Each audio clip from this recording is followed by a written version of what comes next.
joog soo dhawow maxamedow waxaa ku guulaysatay AB3 visa employment aqoon kumaanan lahayn horena kumaanan ogeyn kumaanan arkin muddo ay la soo xiriirtay waa ay soo raadisay jaanis aan soo weynay alcamuum xalaan is helnay maasha Allah maantana waa kula joogaa dadka maxaa la wadaagaysaa intaas wax ku marayaan horta maxamedow sami oo maasanta horta boqolkiiba boqol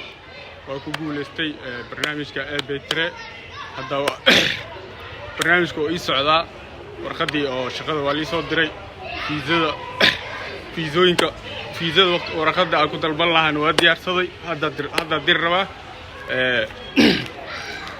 dhowr barnaamij horena waa isku dayday mid aad ku guul dareysatay ma jirtaa bismillah waxaa ku guul barnaamij badan oo isku dayay aan soo bandhigtay waxaa ku guul dareystay barnaamijkii oo Berawul barnaamijkii oo Job Canada waxaas dhan waa isku dayay waa ku guul dareystay waxaa ku guulaysatay waa magaciisa AB3 visa